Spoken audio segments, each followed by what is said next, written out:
medyo kinakabahan pero dahil kay Ma'am Marie, madali lang yung nakuha yung answer yung question.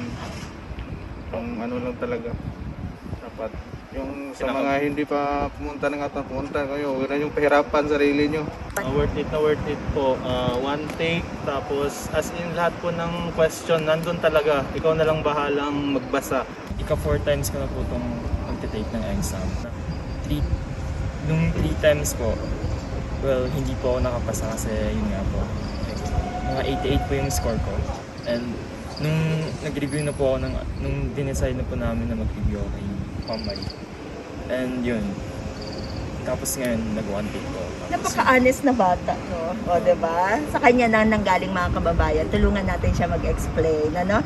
So, pero alam mo, napaka-bibo ng bata, napaka-smart ng batang to. Sabi nga niya kanina, actually pang 4th na niya today, ne?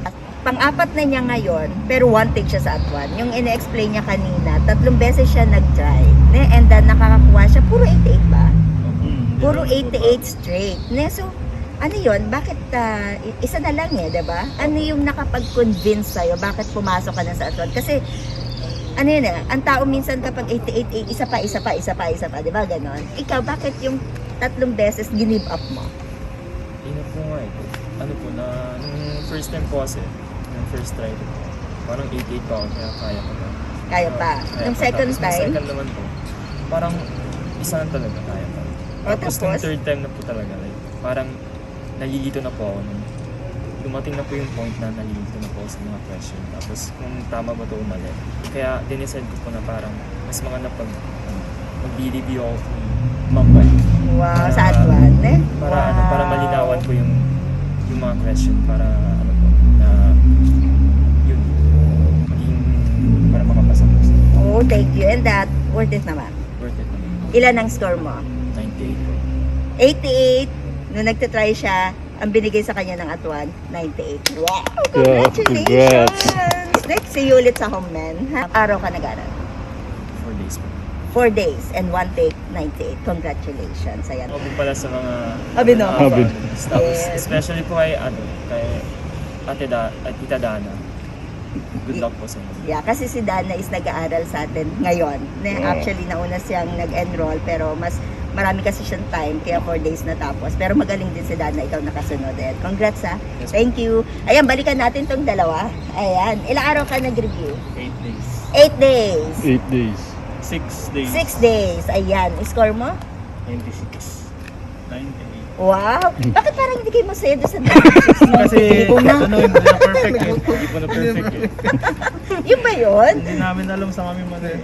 Pero alam Kailangan niyo, natin at least pumasa. pumasa. Tinatarget niya ba ang 100? Yes. Kasi may postahan kami nung Ay, ganun pala yun. So pag nasa at-one kayo, yung confident na papasa kayo nandun. So ang ginugol nyo na 100. So minsan ginagawa nyo pustahan. Yes. O yan, mga kababayan, sila na nagsabi niyan. Kasi sa mga at-one, noon pa yun, no? Yung sa kanila. Sige, sabi nila, siguradong papasa. Pero ang tinatarget nila, maging 100. Ay, wow. May homen pa naman. Makipagpustahan ka ulit sa homen. Then galingan mo ulit. enroll na po kayo sa at-one. Sure kung papasa kayo. Lahat po ng review nandun, lalabas po lahat sa exam. Lahat ng binabasa. Thank you po kay Ate Marie. Hirapan mag-direct kasi mahirap talaga pag dapat daan ka sa at-one para one take na yung kagaya sa amin. At salamat kay Ma'am Marie. Thank you! Congratulations din sa kaklase inyo. Palakpakan nyo sa Shizuoka ngayon. One take din. Makakakuha siya ng lisensya today. At one din siya. One take din. Nag-enroll lang siya sa atin ng Saturday. 3 days and one take siya. Nakuha niya lisensya today sa Shizuoka. Congratulations! Hey!